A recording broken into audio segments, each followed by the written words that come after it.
Hello everyone, welcome to Learn Overflow. In this video, we'll look into today's LeetCode problem, that is the reduce array size to the half.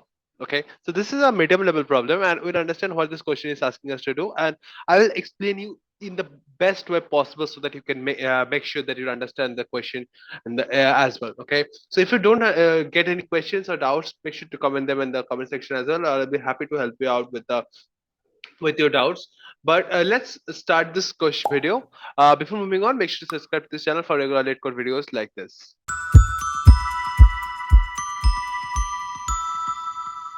So first of all, we are given an array like integer array ARR. So this is an integer array ARR given to us. Fine.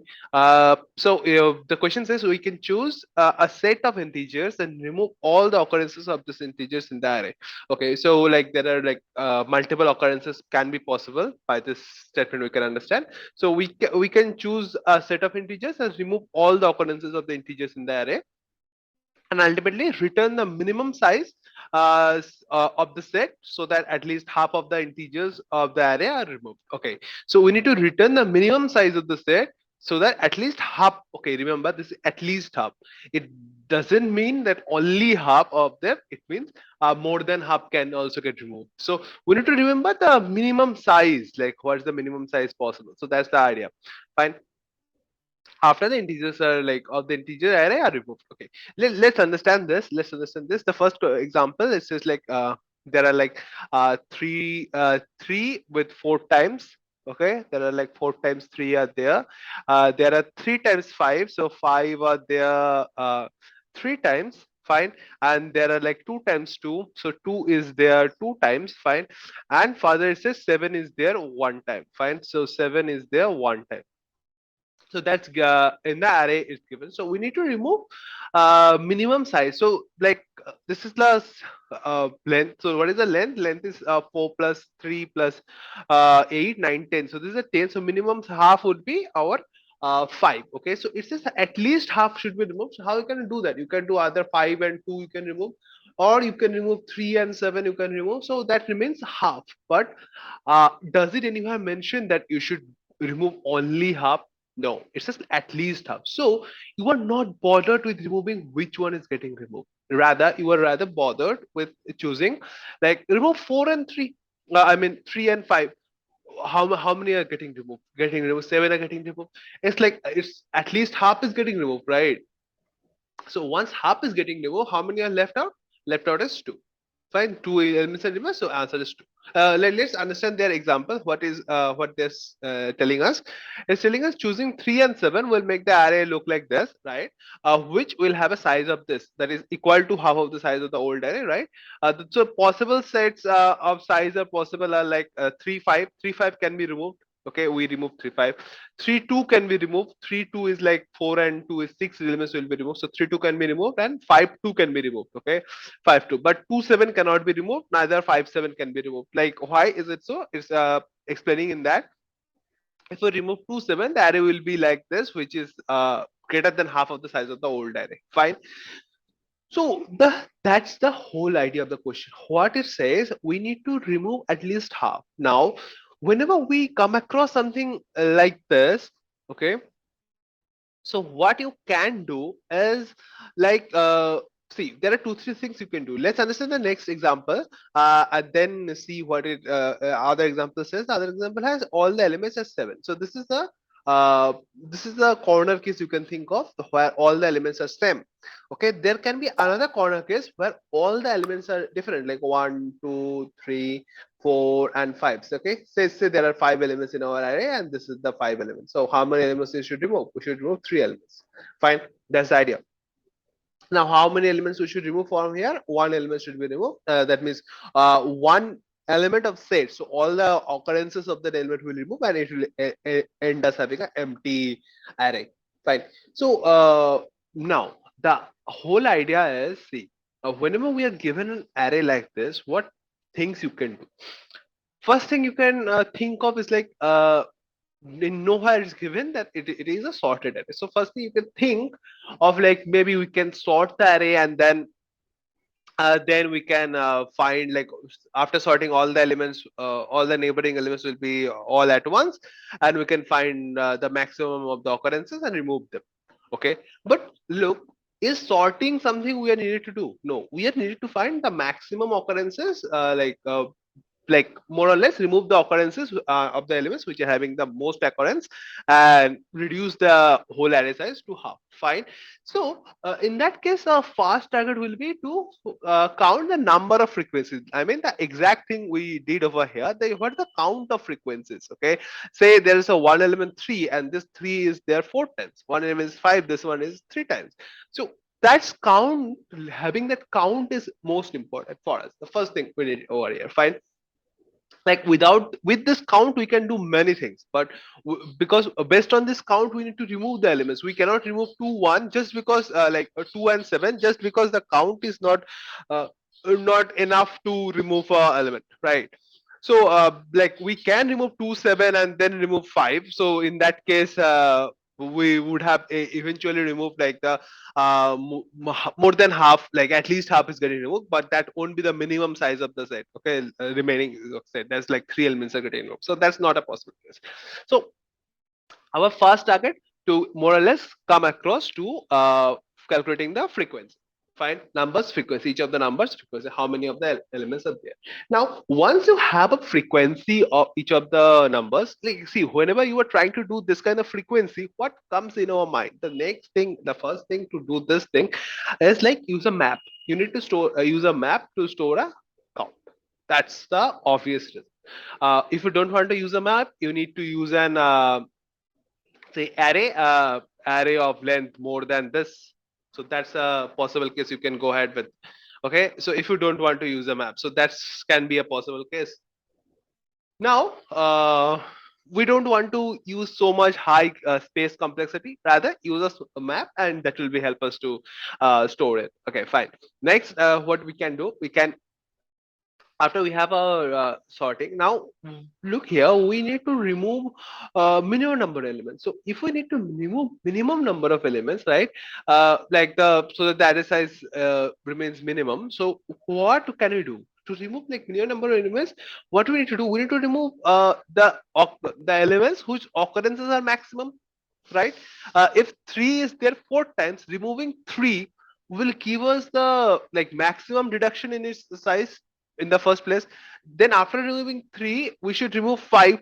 That would give us the, again, next maximum reduction.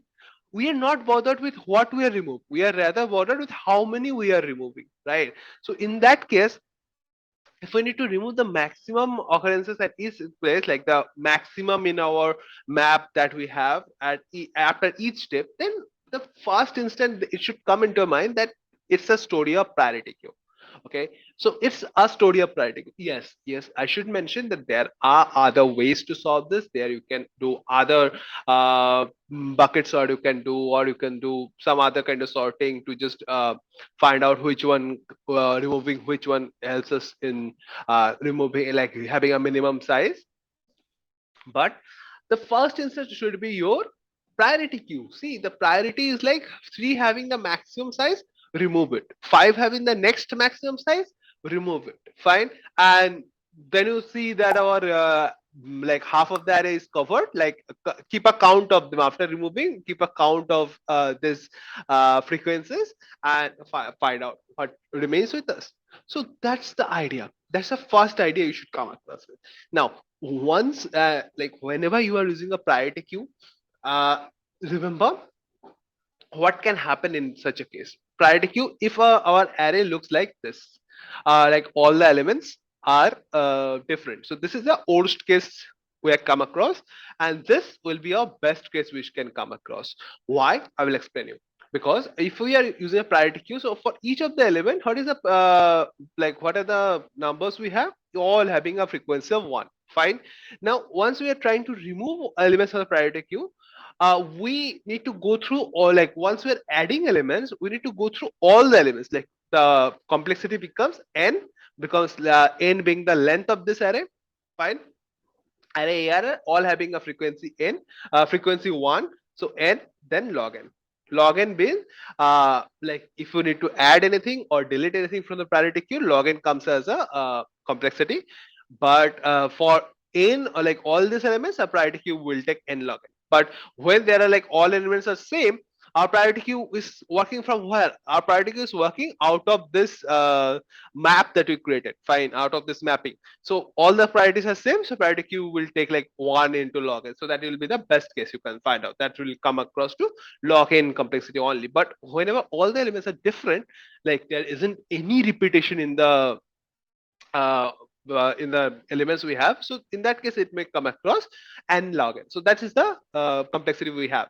Okay, so you may find some other complexities that come across like time complexity as login. So you can do stuff like you create an array of lists. Like after calculating the frequency, you create an array of list, and with the frequencies being the key of each of the elements, and then the number of the frequency, that frequency number in the list. Okay, you can do that and then count in the backward reverse order to just return the half once the half is reached. Okay, so that you can go ahead with. Fine. So that will come across to be a order of n. Fine. So you can do that, but remember those things are good. But the first thing you should always remember, you whenever there's a question like this, use priority queue. It just gives you an easier solution. You end up having a solution first. Fine, you have a solution in hand, then you think of improving the solution, improving the complexity of whatever you want to do. You do that later, but first come across to a solution, find a solution or have a solution in your hand, and then think of that. So the first thing let's do is like let's write this code. Okay, let's write the priority queue code, and then we'll see if we can if we want, we will look if we want an improvement or not. Fine, so let's write this code first.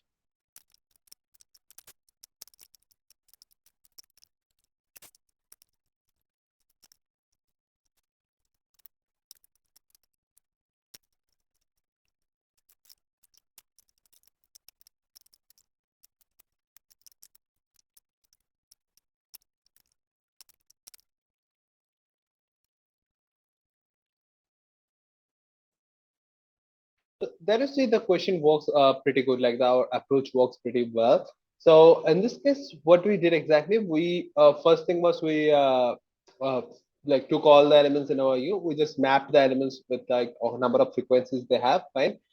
Further, we used a priority queue. So if you don't understand this thing in a priority queue, so this is like we are storing it in reverse order, that is the in a descending order. Fine, that's what we are storing it in, so that our the maximum frequencies, if when you poll the elements, the maximum frequencies will come across first. Okay, so the maximum frequencies get polled first. So in that case, we just have like the maximum ones in our hand. Okay, fine. So further, what we did, we just took the values, like the only the frequencies of our map. Okay, from the frequency of our map, we just took this elements so like for each of the frequencies we have, we all offered all them in our priority queue. Further, we just took two variables, one is sum, one is count, and this is half being the half of that. We are checking whether we reach the half or not. Fine, so we are just checking while sum is less than half. Okay, till the point sum is less than half, we keep on polling our elements, or keep on popping our elements from the priority queue. And each time we pop our elements, it means one of the element is getting removed. Okay, like all the occurrences of a particular element is getting removed. So in that case, we are just counting the we're just incrementing our count. Fine. And after as soon as we find that our half is getting over, like we cover our half, we just return our count. Fine, if we just use a test case of our own. Okay, say we want to use like the worst case scenario that we thought of initially. Say we have a case like 5 comma 4 comma 3 comma 2 comma 1. So if we have a test case like this, what can happen in this case? In this case, see, okay, the length should be even. Fine, let me just even out the length. Say we have 6 fine. uh, let's check this. Fine. So this works good. We find that, okay, we find this is our test case, and out of that, what we get then this is our final output. Fine. Like the we find the three elements are removed. So that's the worst case we discussed. Remember? So that can be a worst case for us.